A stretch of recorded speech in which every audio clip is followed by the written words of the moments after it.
Welcome, everyone, to our online seminar, Navigating the Evolution of Myanmar Higher Education, Reflections on the 2011-2021 timeframe. This event of today marks the end of the Children Project. Children Project has been for the last 4 years a capacity building project financed under the framework of the Erasmus Plus program. It has been coordinated by the University of Bologna and specifically by Professor Antonio Fiori, our second speaker. During our seminar, we would like to offer you some insights on the changes that the Myanmar higher education have been going through in the last 10 years, thanks to the experience of our two speakers that have extensive experience in working with, in partnership with Myanmar universities. What I will do today, my name is Licia Proserpio, I'm a PhD student at the Department of History and Culture of the University of Bologna. I'm focusing my research on Myanmar education and students' movements in particular. What I will do today, I will try to moderate these events. So I kindly ask you to mute your microphone during the presentation of our two speakers. If you would like to write some questions in the chat box, you can do so, and then I will try to aggregate and collect them for our speakers. We will leave time for questions and answers after both the presentation, and also at the end, if you want also to open your mic to give some feedbacks or to open the discussion, it's more than welcome. So now I will present our first speaker, Ros Metro. Rosalie Metro is an assistant teaching professor in the College of Education at the University of Missouri, Columbia. She has been researching education in Myanmar since 2001. She's also the author of the book Histories of Burma, a thematically organized curriculum based on primary sources documents, which was published by the Motoho Education in 2014. Ros, thank you for being with us, to accepting to be our guest speaker, and she will be talking about neoliberal founding models in private higher education in Myanmar. I will leave the floor to you. Thank you. So you know my topic for today. I am going to go through the theory, methods, and data of my project, as well as some preliminary results and implications for equity and justice, as well as the impact of the 2021 military coup. And because these topics can be a little bit discouraging, I will end with some hope for the future. As we start, I'd like to encourage you to look at this photo, which I found online, open source, and it's of one of the copy shops at Yangon University. And I'd like you to just think about what it tells us about the infrastructure in Myanmar's public universities, as well as about the strengths of students and faculty. And just keep that in mind as I talk, because I think a lot of times, higher education in Myanmar is looked at in terms of what it lacks. And actually, there are a lot of strengths there that we can think about and reflect on. So I'll be using two theories. One is Henry Giroux's theory of neoliberalism. And basically, this means that it's a shift from power in a democratic public sector to power in a private sector based on free market capitalism. And I always like to put the photographs of the people whose theories I'm discussing in my presentation, because it's important to know who they are, what they look like, where they're from, and how we're embodied in the world really makes a difference in the scholarship we produce. So you can see Giroux there. And you can see Gita Steiner-Kamsi, who is above, who I'll discuss next. So what neoliberalism means in terms of education is that the student is a consumer and educational institutions produce and market education. Education is seen as a commodity rather than as a public good. And educational policy is influenced by corporate and private donors, not by elected officials and stakeholders like teachers and students. So that's one theory that I'll be using. And the other one is from Gita Steiner-Kamsi, and she talks about the neocolonial dynamics and international circulation of educational policies and practices. So in her model, the global north, or the West, as it's sometimes called, coercively lends educational policies and practices, while the global south or east is positioned as borrowing them. And notice that I say positioned as, not that they just borrow them and have nothing to give back, but the way those relationships are structured and the hierarchy embedded in them sort of forces those in places like Myanmar into a borrowing position. But countries like Myanmar don't just accept these policies and practices wholesale. They may receive them, they may reject them, or they may translate them to their local context. And that's what we'll be looking at today. So who am I and what is my connection to this subject? I have been researching Myanmar's higher education system since 2001, as well as K-12 schools or basic education, primary education. And also because I'm going to say some critical things about private education institutions in this presentation, I want to be clear that I attended and benefited from programs like this in the US. So I went to Reed College, a private liberal arts college, and Cornell University. And so I don't want to create the impression that I'm somehow separated from or outside of the dynamics that I'm describing. I'm very much a part of them. Right now, I work as an assistant teaching professor at a public university in the US. And part of what inspired me to become interested in this topic was seeing the effects of neoliberalism on my own institution. So over the past 10 years, we've seen public financing steadily decreasing, academic administrators multiplying and their pay increasing hundreds and hundreds of thousands of dollars, while faculty do more for less. Our research, teaching, and service are monetized rather than seen as public goods. And we're controlled by an appointed board of curators, mostly from the corporate world, who do not have experience in education. And as a result of these circumstances, the values of corporate and private donors trump the will of students, faculty, and staff. And the photos that I have on this slide show two examples of this. One, you can't quite see the label on that fancy new auditorium, but it's called the Monsanto Auditorium.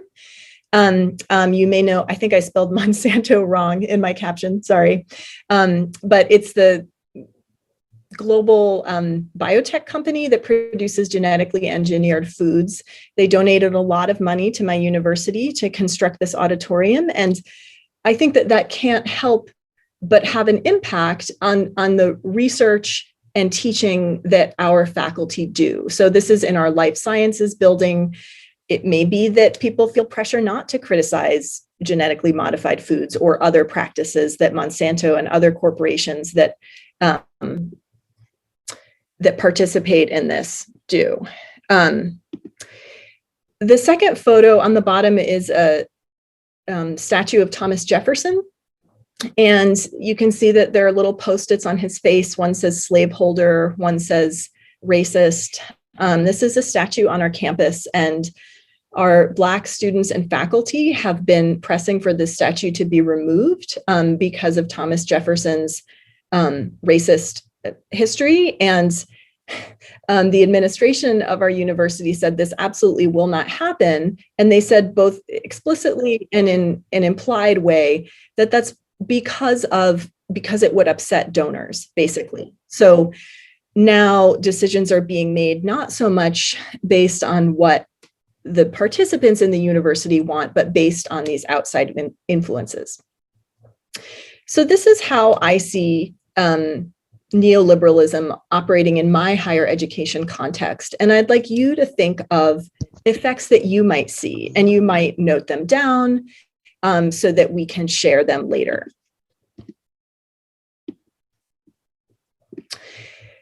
I'd like to talk now about my methods and data. So for this project, I'm using critical discourse analysis from Norman Fairclough. And basically, this is a method of reading between the lines of text and images to see power relationships there. And I'll also ask you to participate in this process during this presentation. My data is websites, social media pages, documents produced by higher education institutions, and I also did some limited personal communications as well. So I recently got some information from a workshop that happened at University of California, Berkeley, dealing with this new situation and how researchers can navigate it ethically. So I took several measures based on that. In my archive of screenshots, I obscured names and profile photos. Also, you'll see in this presentation, I don't use screenshots. I just type out the messages from them onto the screen in case there's any identifying information that I've missed. I did personal communications pretty selectively and via Gmail. It's not the most secure, but better than Facebook Messenger, et cetera. You can also consider what other ethical considerations might be important in research like this, and perhaps you can give me suggestions at the end. I also want to mention some limitations of my project. So this is a work in progress, and I've just begun it recently. And also the time at which I began it made it a little difficult. So as many of you know, a lot of websites in Myanmar are shut down and inaccessible right now. So I got a lot of messages, this site can't be reached. And I felt lucky that I had, already looked at them in the past and gotten some information, but I wasn't able to go back and check everything that I wanted to. Also, my communications with people in Myanmar were restricted both for practical and ethical reasons. And I do want to mention that I have a small connection to one institution I'll discuss. I've been a reviewer for the Parami Journal of Education, and I'll discuss Parami University. It's not a super close connection, but I think it's always important to mention things like that. Okay. Oops. My slides have a habit of moving ahead. So I'm going to go over this pretty quickly because I think many of you are familiar with it. The reforms that have happened over the past 10 years, both under the Thein Sein government and the NLD, the major ones being the NEL in 2014 and the NESP in 2016. I think it's clear now that the Tatmadaw was always limiting the scope of that change. But one interesting thing is that during this transition, there's been a really large number of private colleges and universities. How many exactly? I found that difficult to know because there's not really much oversight of these. So I don't know that there's anyone keeping track of exactly how many have opened. But they have offered new opportunities, mostly to wealthier students. The other side of this is that students and teachers unions have been protesting these education reforms, which they see as not addressing structural inequities and not bringing enough opportunities to the country as a whole. So I'd like to engage you in a little bit of discourse analysis right now and just ask you what you see in this image and what you notice.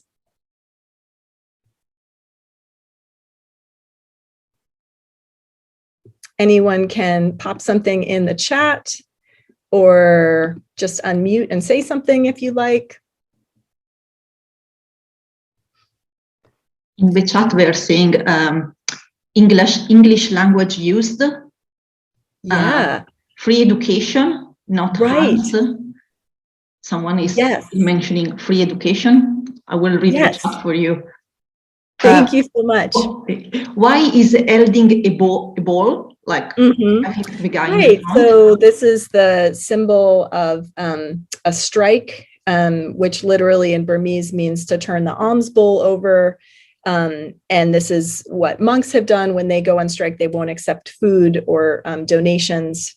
And students and other groups that protest have sort of used this symbol as well. And I noticed someone mentioned free education. So we can, no border, no nation, free education. So we can see that these protesters really resist the neoliberal ideology about education, which is that it's something that should be paid for. So I just thought that was quite interesting.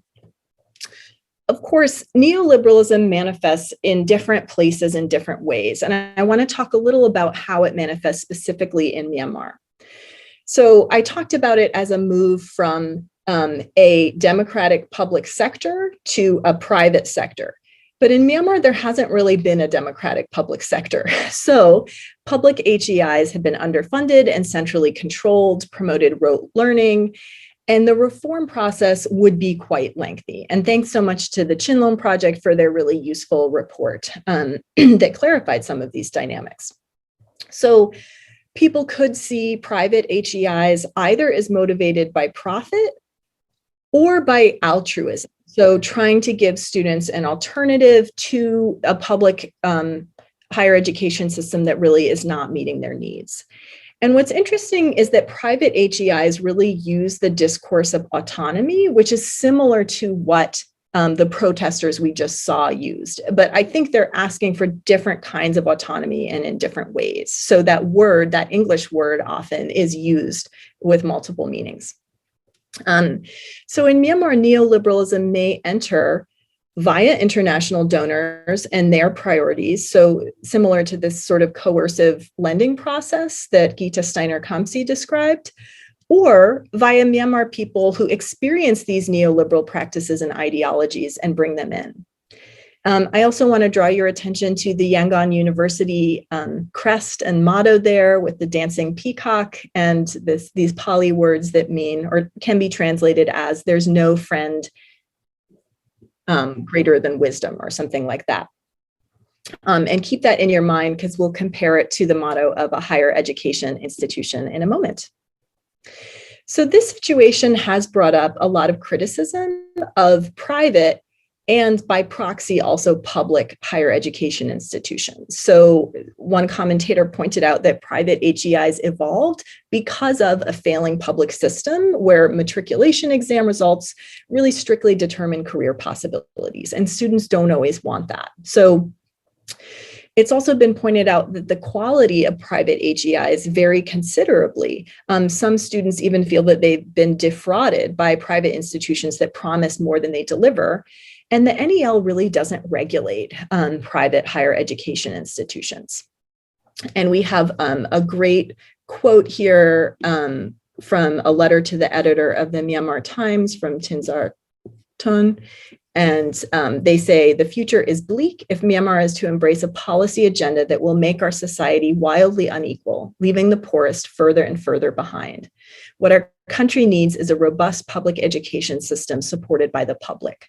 So you see this pushback against neoliberal ideologies. One thing I want to mention about private HEIs. So this is an announcement from a seminar that happened before the coup back in December.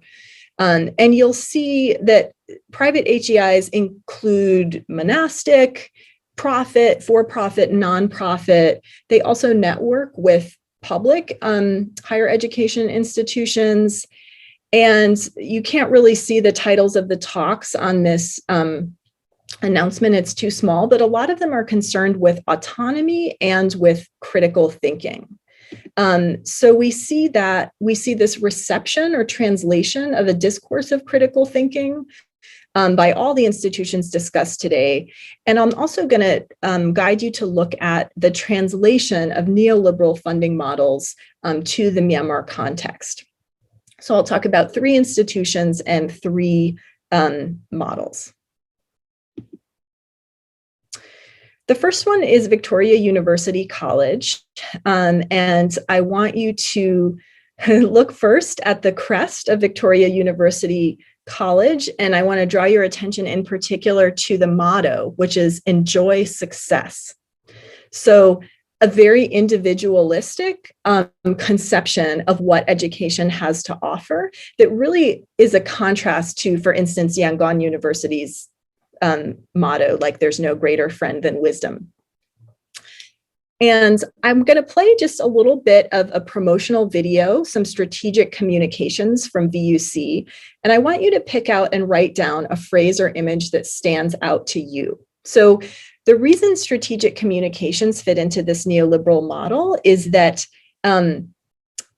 education is a product that's being sold, right? And the question of whether what's in the advertisement corresponds to what students actually get is an open one, but it's this trend of educational institutions really marketing themselves to students and their families. So I'll play just like 30 seconds or a minute of this.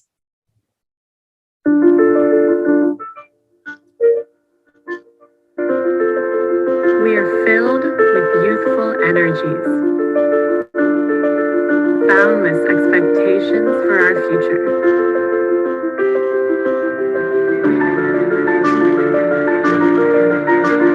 With the international standard curriculum, peaceful learning atmosphere, and successfully implemented student-centered teaching methods, the very first private university college in Myanmar, Victoria. That's where we've enrolled in.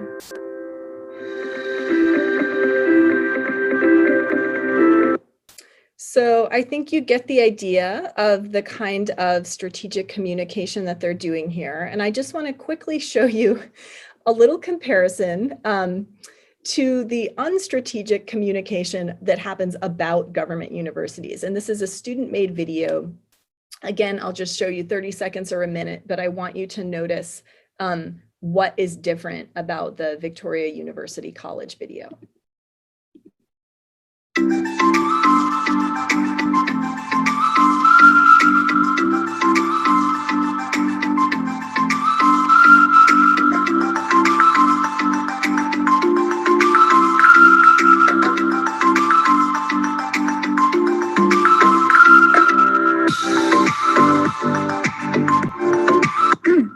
Hello everyone, welcome from my channel again. In this video, I'm going to take you a day at the General University with me. I'm a first year student, so my classes are in this line campus.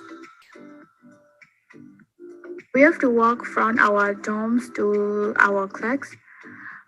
It's not that far, but the surrounding is not that safe because there are like many snakes and stuff like that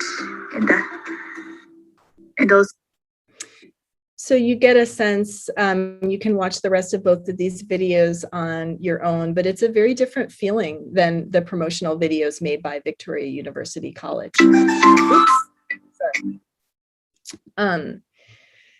So the second funding strategy that I'd like to discuss is corporate partnerships. And you'll notice if you look at the websites of a lot of private HEIs that they have a little place for their corporate partners where they list them out. KBZ Bank is almost always listed, which links, obviously to military connections and financial power in society. So Myanmar Metropolitan College, like many private HEIs, only offers courses in business. And this is partly a response to what the market will buy, right? If students are going to pay for an education, they apparently want it to be in something that's perceived as offering good job prospects. And so this is a really common thing. You can't study history or literature at private colleges for the most part. In the case of Myanmar Metropolitan College, initial capital came from the co-founders, and they've taken on corporate partnerships. I learned through a personal communication and they think that these benefit students in certain ways. So these partnerships involve providing training for the staff of these companies. The companies fund scholarships for students. Companies provide scholarships for their employees to send them to MMC.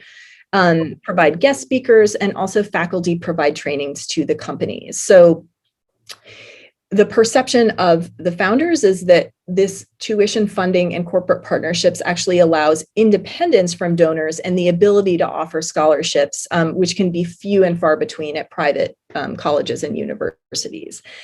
And this kind of corporate partnership is quite common.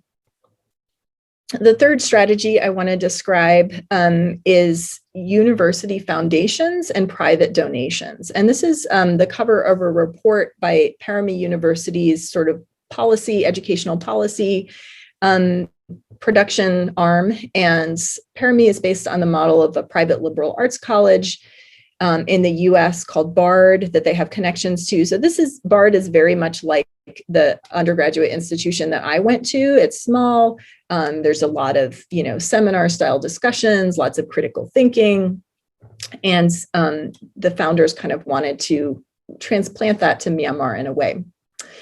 And they are suggesting the idea of university foundations to public HEIs to promote what they call autonomy.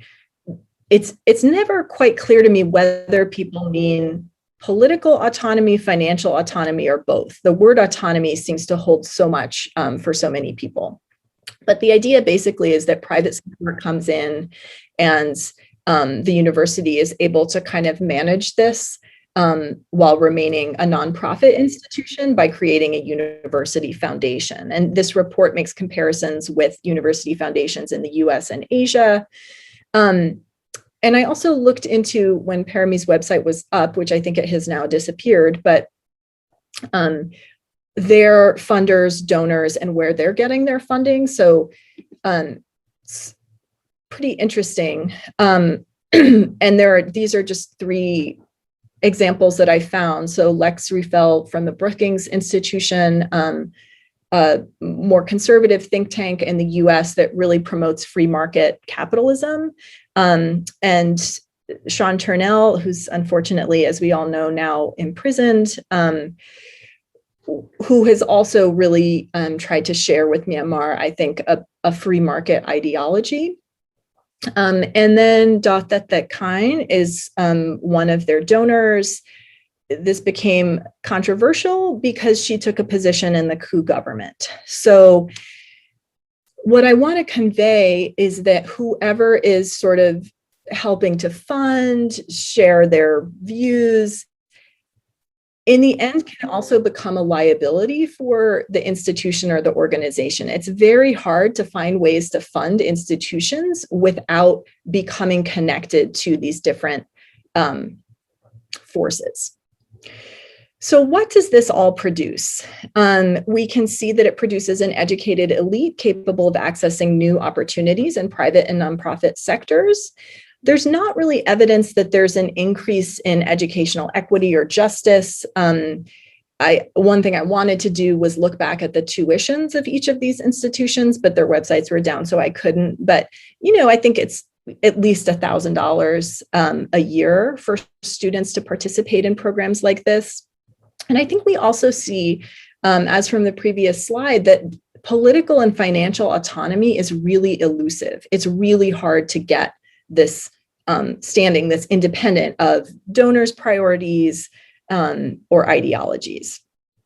And I pulled a quote from the Chinlone report: HEI autonomy comes with market-driven competitiveness and intra-institutional conflicts that Myanmar HEIs have not yet experienced. So who knows what will happen in the future, but I think we saw the beginnings of this competition between private and public HEIs, and it wasn't really clear what the result would have been or where it was going. I also want to kind of wrap up my presentation with looking at private HEI's reaction to the coup. And most private HEIs made no statement about it. Some referenced it indirectly. And one of the things I love about doing critical discourse analysis in Myanmar is that it's often, there are multiple interpretations possible. So there was this Facebook post on, it was actually February 12th, Union Day, shortly after the coup. And this post from VUC, the one who made the promotional video, said something like, General Aung San, who sacrificed for the country to be unified and respectful. So what I'm curious to know from you all is, do you see this post as pro-coup, anti-coup, or neutral? And you can just put your answers in the chat.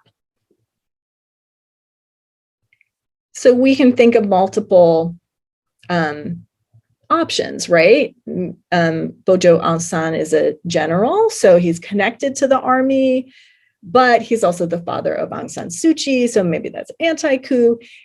It's really, I think, kind of hard to interpret in a very interesting sort of safe way to react to this to this situation. Polysemic, says Lisa Bruton. Yes, exactly.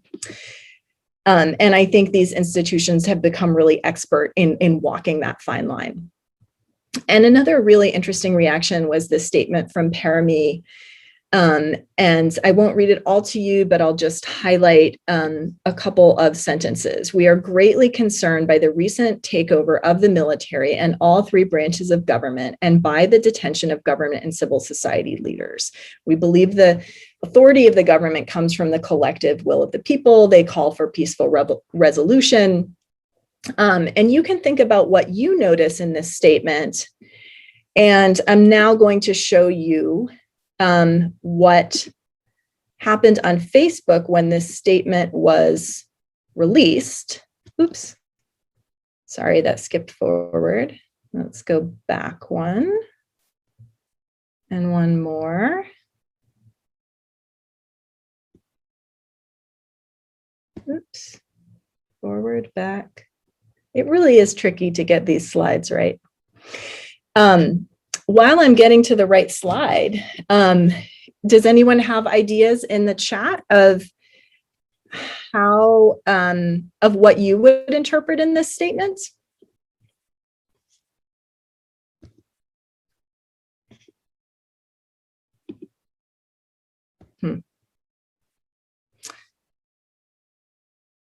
Oh, it's weird. It's like somehow this slide is not part of my presentation. Anyway, there were really interesting reactions that were very negative and critical. So students pointed out, here, let me try to escape out and refresh. Yes, here we go.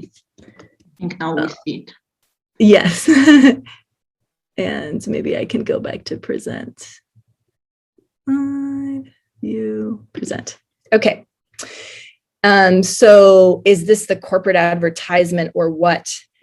Taking too much money from military-backed cronies that you can't even explicitly condemn the military. And then, you know, you demand that students think critically and be future leaders. I'm embarrassed I went to this institution. There are other comments that I won't repeat here, but that were very strongly worded.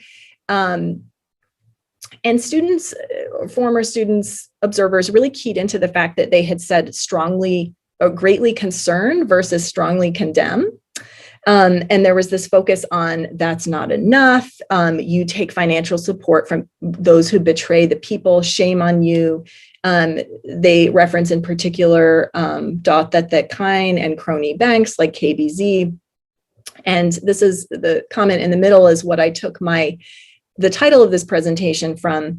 An excellent education system without any trace of justice sensitivity is nothing more than a frame based on a fragile foundation. And I thought that was just a really eloquent way of expressing what the position of these HEIs is. So let's see if we can get to my next slide here. So the irony is that these private HEIs I really see as being between a rock and a hard place. Both the right and the left can easily criticize them or oppose them. And when private HEIs encourage students to think critically, those students are inevitably going to use those skills to criticize their own institution's neoliberal financial models. And I think this may be partly why some HEIs explicitly teach free market economic theories, because if students believe that their place in the economic hierarchy is fair, then they may not be as likely to question it. However, I wonder if these institutions are actually importing funding strategies that are failing even in US and European contexts. So I have some photos here from different student protests. One is for climate justice, another is for divestment from Israel, divestment from the prison industrial complex. So students all over the US at least are demanding that their institutions stop taking money from certain donors, really criticizing all of these connections that their institutions have, and really criticizing neoliberalism and saying we want public support of higher education that is not tied to all these causes that they perceive as problematic. So this can be a little bit of a depressing scenario, right? Public higher education in Myanmar has so many challenges. It takes so long to reform, but private institutions, as we've seen, are really in a very delicate place in terms of maintaining their ability to conduct their affairs and fund what they're doing without running into a lot of different issues. So to end on a hopeful note, some people suggest that the coup could be a chance for radical change in education. And I just watched a really excellent interview of Dr. Thane Lin of the Thinking Classroom Foundation with DVB. And he was pointing out that one thing that the coup has shown us is that young people actually don't need HEIs to learn. They have practical knowledge. They've been studying by themselves, sharing with each other, and learning through their participation in this movement. And he also suggested, private schools are great. We should encourage those, but we don't want them to become only for the elite. And he suggested founding Parahita Jang, or free schools, and the importance of a decentralized federal education system. And after this interview, I thought of a book that many of you are probably familiar with, Paulo Freire's Pedagogy of the Oppressed, which I think in the 1970s expressed this idea that people in marginalized communities actually have the knowledge that they need to liberate themselves. They just need to be guided to see that and to share it with each other, and to have institutions that really support them. So I thought this was an interesting model. And I also wanted to share a project that I'd become involved with, the Myanmar Federal University, which is designed to be free and virtual, with lectures and materials disseminated via internet, radio, and TV, crowdsourced and crowdfunded, relevant to students' lives. And this is a very new project. I've only become involved with it in the past couple of weeks, but for me, it really offers hope that there could be something beyond this kind of deadlock between a public system that's very hard to reform and private HEIs that are off limits to so many students for reasons of finances and access, and that we can use this idea of having students rely on their own knowledge and also analyze new knowledge, but not through traditional channels. So I wanted to include a link to donate to this project, and it wasn't ready yet, but please stay tuned or contact me for more information about this Myanmar Federal University idea. There are my references if you'd like them, and I'd like to know now what your hopes, concerns, and questions for the future of higher education in Myanmar are. If you don't have time to share them today, please do contact me after the presentation, and I'll wrap it up here. Thank you so much for your kind attention and for your patience with my different technical difficulties.